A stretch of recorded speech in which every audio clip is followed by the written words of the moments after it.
In this video, I am going to attempt to survive 400 days in hardcore Minecraft. I think it's about time we step up our world to the next level, don't you agree? We have only built a few farms in 300 days, that is all going to change in this video. XP farm, bigger gold farm, raid farm, slime farm, auto bartering farm, you name it, we're going to build all of these and become super OP in 400 days in hardcore Minecraft. Before we begin, only a small percentage of you who watch my videos are actually subscribed, so if you could do me a huge favour, please subscribe. It's completely free and you can always change your mind later if you want. Are you ready? Let the 400 days begin! Day 301, we're picking up from where we last left off. Taking a look around my home base, soaking it all in. There's so much that we have done and achieved up until this point, but I think it's time we take it up a notch. I notice my pickaxe is low on durability, so I go straight to the Enderman farm to repair it. One thing I started last episode but got nowhere near completing was a full diamond beacon. My plan was to start this episode using a very useful strategy for collecting diamonds faster, coming across so many diamonds along the way. Just to explain how this strategy works for those that want to try it themselves, you strip mine at Y level 5 as far as the beacon's power will let you go, then come all the way back looking upwards, mining each block that you can reach. This is the strategy that I used and learned recently, so I thought why not give it a try. It must be better than strip mining at Y11. All I did between days 301 and 308 was to go out finding diamonds. Also, just to point out, in case you haven't realised yet, I have recently installed a custom resource pack from Vanilla Tweaks, which is why a lot of things look quite different, such as the ore borders that you're seeing on screen. I just thought I'd point that out. Don't worry, no cheats are enabled, it's just a custom resource pack from Vanilla Tweaks. During the time mining, I must have visited the Enderman farm 2 to 3 times to repair my pickaxe. I did a crazy amount of mining. This right here is everything I got from my trip. So much stone, building blocks, and a variety of ores including redstone and diamonds. As you can see, we got a grand total of 2 stacks and 36 diamonds. I've just noticed while editing this video that this is the exact amount needed for a beacon. If those were diamond blocks, such a coincidence. I went back up to the surface, placed all my diamond blocks in a pillar, and started to use Fortune 3 all the way down. After doing this, we got 6 stacks and 12 diamonds from 8 days of mining. How crazy is that?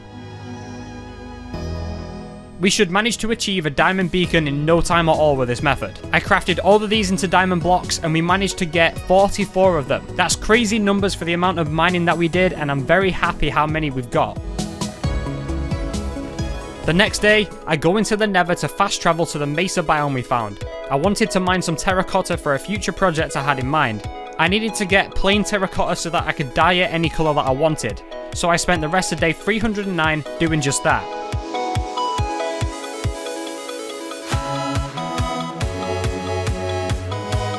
Day 310, I started flattening some land behind my house for a new farm that I'm building. I wanted to build a cactus farm, as I'd need a lot of green dye later down the line.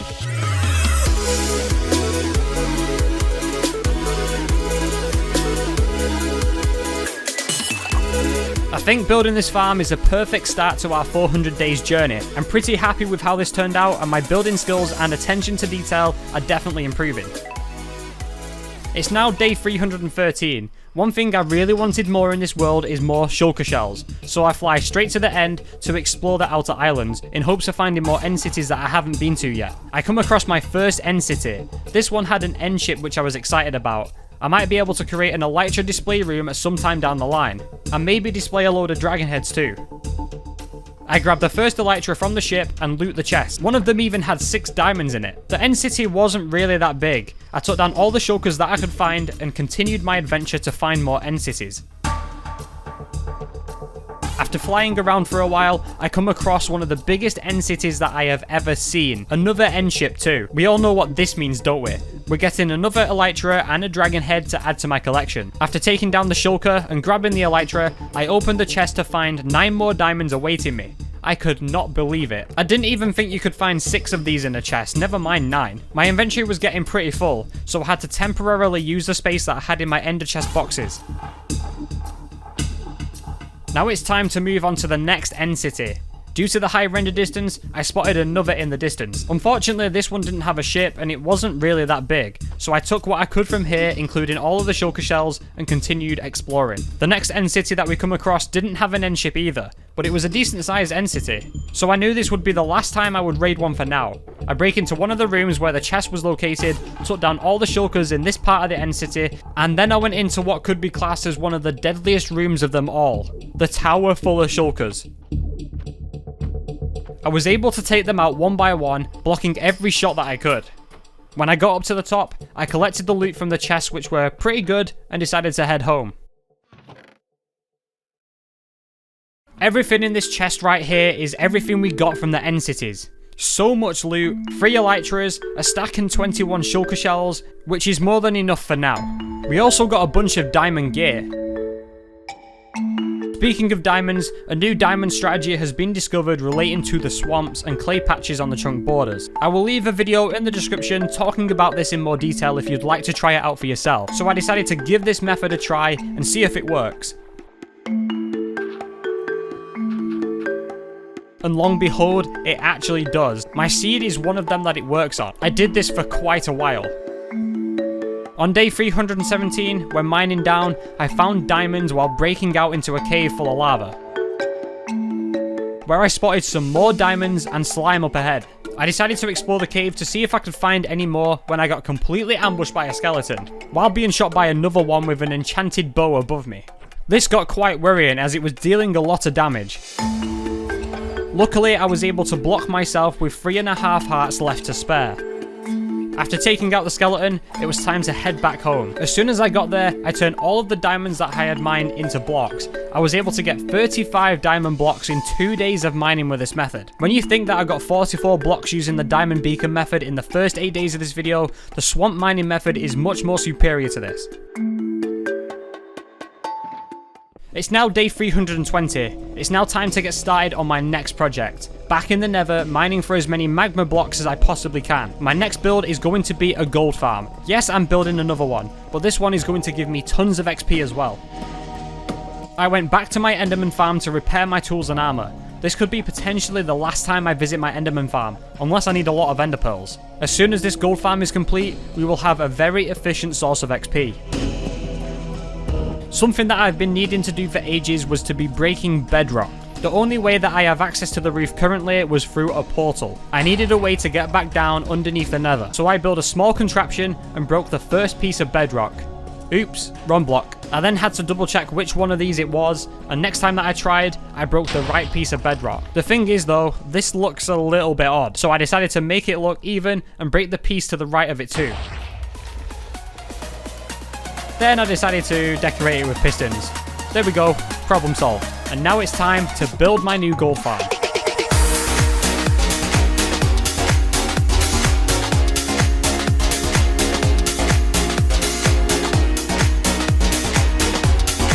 With the gold farm being nearly complete, I just needed to build the middle section, which would automatically sort the drops from the pigment and the bartering loot in separate chests. This is just what I need. Eventually, I am going to build a bigger bartering farm, but right now it isn't on my list. With the piglin being inside, it was now time to test the farm.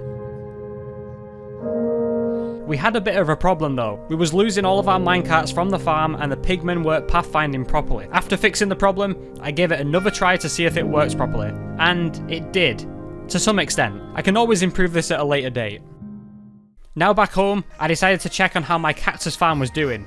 It was doing okay. I wasn't in a rush for loads of cactus though. I was now ready to begin work on our next project.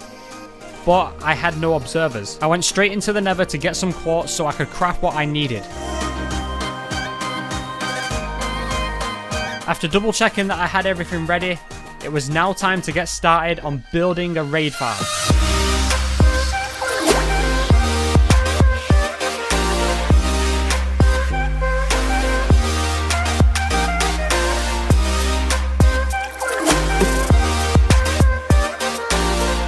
The raid farm is now complete. The last thing I need is to get the villager in place to activate the bad omen effect. So I stole one from the villager breeder and built him a nice platform underneath the farm with a bed so that he could sleep. There you go, buddy. You can now live here forever.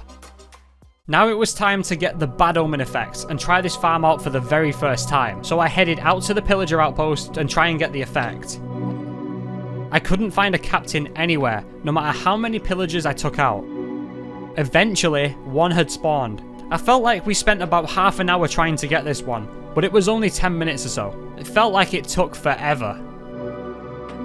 Now it's time to try out the new raid farm and see what loot we get. So just to explain how this farm works, at the bottom with the bad omen, the raid starts as I travel up the bubble column. When I get to the top, the raid bar disappears as Minecraft thinks I'm out of the range. The only place the mobs can spawn is on the platform that I built at the top, which will filter them down and they'll fall down right here. Any Ravengers that spawn will burn in the lava, and the hopper clock that I built will give me enough time to kill the mobs, regain the bad omen effects, which will then open the trapdoor and make me fall down. This starts a new raid when I get to the bottom and it sends me straight back up the bubble column, automatically using pistons.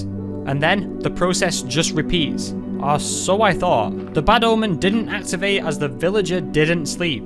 He fell off the platform. Once that was fixed, I gave the farm another go. Everything seems to be working fine. And when I go to check the loot, I am amazed at what I see. So many totems and emeralds at my disposal. I couldn't believe my eyes.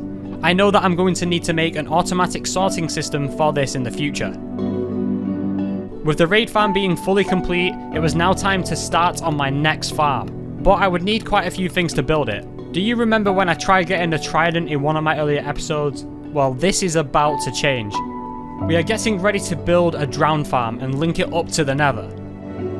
I needed sponge for this though, so I brewed up some potions and went straight to the ocean monument farm to grab the sponge we left behind. And then I needed a ton of obsidians for the nether portals, so I took advantage of the obsidian towers in the end and mined a load of obsidian. After brewing some potions of water breathing and night vision, it was now time to build our new drowned farm.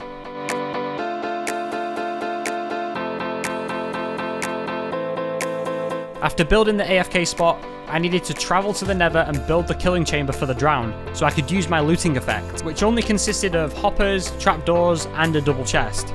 And before doing an AFK test for this farm, I needed to clear out a big area around the farm to maximise the raids. Let's see how well this farm does.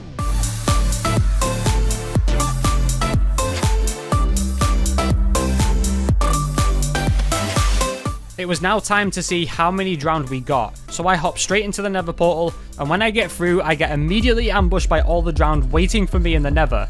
They came through the wrong portal. I was really confused as I linked the farm and the platform together. I came so close to dying here, but luckily I flew away in time. That was a close call. I go back to take out all the drowned, and I knew straight away I needed to move my secondary portal further away, which I did. And when I did, we wasn't too far from the farm either, but we was now far enough away, so hopefully it shouldn't interfere. Well, here goes test number 2. We are now back in the nether to see how well this test went, and to my surprise, all the drowned somehow escaped again. I was really confused at this point, but after taking out the drowned, I noticed I forgot to cover the back of the portal up. Oops. Well, at least I know now that it won't happen again. Before testing the farm for the 3rd time, I needed to light up nearby islands to make sure no other mobs can spawn and impact the raids. Now it's time for test number 3.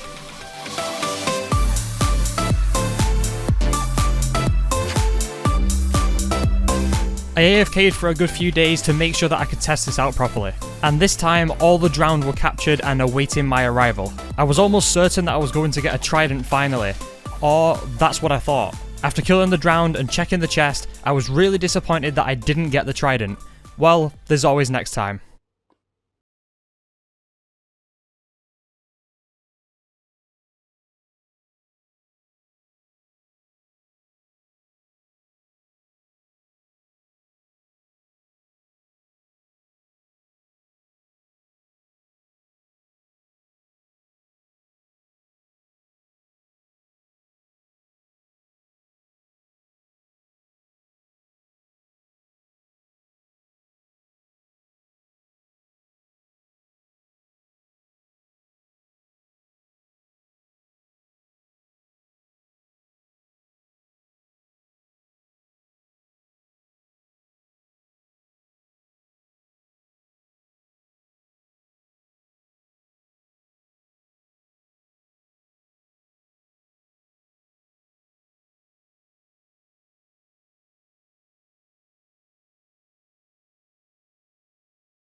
There was one last thing I wanted to try. I wanted to clear the area around the farm of everything, kelp, seagrass, and make it flat around the farm. This would hopefully boost the spawn rates even more.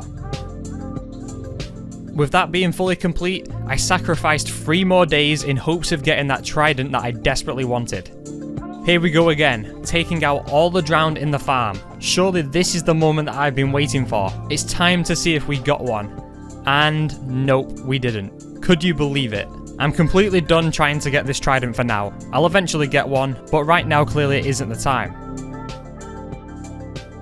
When I get back, I breed and shear my sheep. I wanted to keep stocking up on wool for my creeper farm build, which I'm planning to do next. I go and adventure to all the villages that I knew of to try and tame some cats. I would need about 10 cats or so for this build. This is probably the most painful part of getting the resources, as this would take quite a lot of time. But at least I'm not mining magma blocks for ages this time.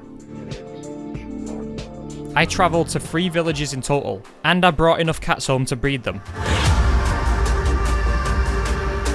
It's now time to check if I have everything I need for this build, and I turn all my wool into carpets, and I have everything I need. Let's get started on building the creeper farm.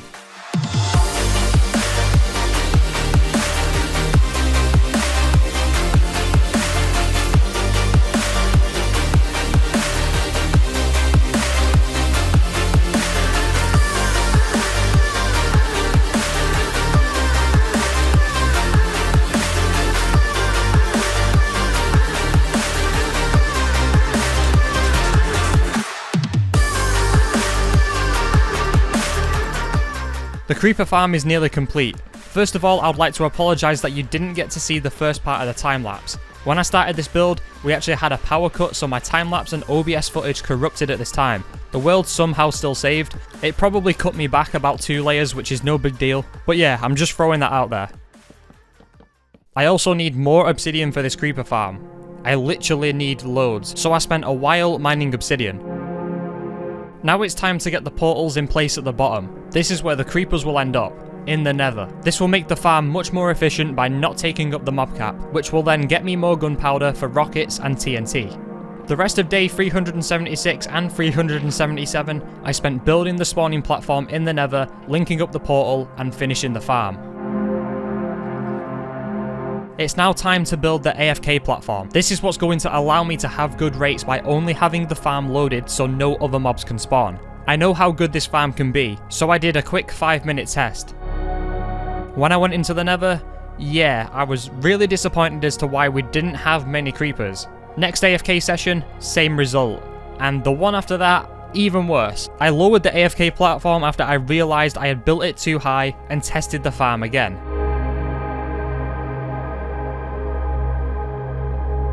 When I got back into the nether, this time the results were very different. Just what I needed, not to mention the tons of XP and my looting free on my sword on all these creepers. But you know what time it is now?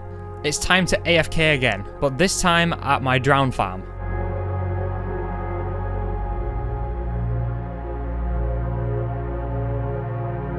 After AFKing for a few days, it was now time to get myself this trident. Although I had zero hope for this after all the times we tried. I checked the chest and no trident. Then I checked the hopper and look what sat there waiting to enter the chest. A trident, finally. I couldn't believe what I was seeing. The durability was literally nothing though. We would need to fix this up with mending first. I enchant the trident and couldn't believe the enchantments I got on my first time. Just look at this. Now all we need to do is put mending on it. It's time to mend my trident. With loads of XP left over at my gold farm, we were able to mend this quickly. And there we have it. Our trident is now fixed. The next farm I wanted to build in this episode was a slime farm. We all know how useful sticky pistons are, so it would just be nice to have them at hand. I got all the materials together that I needed and started digging out a slime chunk. I tried placing an iron golem down in the middle and I forgot to remove one of the trapdoors and he just fell off. Oops, let me try that again. The second time I summoned the iron golem, no mistakes were made. I got him in the middle pretty easily. Now all we need for this farm is a collection system, where all the slimes will fall into and drop me the loot. And after this, the farm was complete. I went to my AFK spot for 5 to 10 minutes and came back and already 2 and a bit stacks of slime balls in the chest. That was fast. To say that I've not had to dig out a whole slime chunk for this to work, this was impressive. Now that's completed, it's now time to do some resource gathering. I was very short on wood after all those trapdoors we crafted, so I went chopping down trees, and that's really all I did for the rest of day 390 and 391. I also needed a load more quartz. I had 0 to my name. These would be used for crafting observers, which I use quite often. We have another problem. The villager at the raid farm is trying to escape. He really doesn't like the island that I built him. So ungrateful. Hopefully now he doesn't escape again. Oh, spoke too soon. Right, hopefully building this one higher will do the trick, which again took me a while. The reason we are at this raid farm is to build an automatic sorting system for the bulk storage of totems, emeralds, and a bunch of other goodies. Thankfully, dirt was my saviour while building this sorting system in the air. It wasn't the most enjoyable task, but we got it done eventually. It was now time to add the filter system in place and extend the overflow storage for non-stackable items.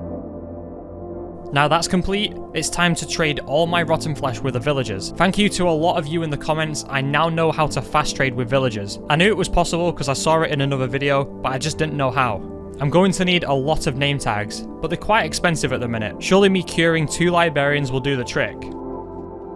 It was now time to trade for the name tags. I got 24 of them and named them all Piglin. If you can't tell yet, I'm building a Piglin bartering farm in the Nether.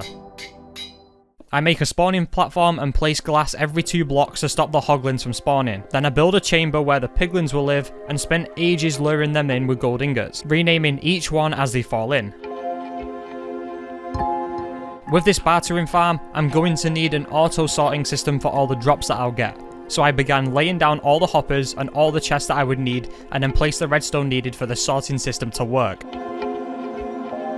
With the sorting system being complete, it was time to label all of the chests and add some final touches, such as the glass platform that will make it easier for me to get on and off the chests again. Now it's time to add all the filters into the hoppers, using dirt blocks as the filtering item, and then placing whatever I want to sort in the first slot. And with the bartering farm being complete, I headed out to get the bad omen effect once again, and I was going to spend day 400 at my raid farm. It didn't take me too long to get the bad omen effect this time, but on the way over to my raid farm, a lightning storm started, giving me the perfect opportunity to get some mob heads. This would be a perfect way to end the video. I have a flint and steel on me too, which means I can ignite the creepers myself without getting too close. And there it is, our first mob head of this world, a skeleton head. And shortly after, I acquired a zombie head too.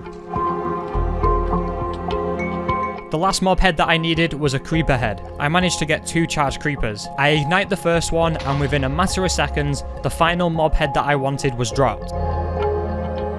We now have all 3 mob heads that we could get, excluding the wither skeleton of course, because those are much easier to come by. And the rest of day 400 was then spent at my raid farm, getting as much loot as I could before the night was over. This here is everything that I got since the raid farm was constructed. We will never have to worry about getting totems of undying ever again. With the sun starting to rise, day 401 is soon to be upon us. And with that being said, ladies and gentlemen, this is how I survived 400 days in hardcore Minecraft.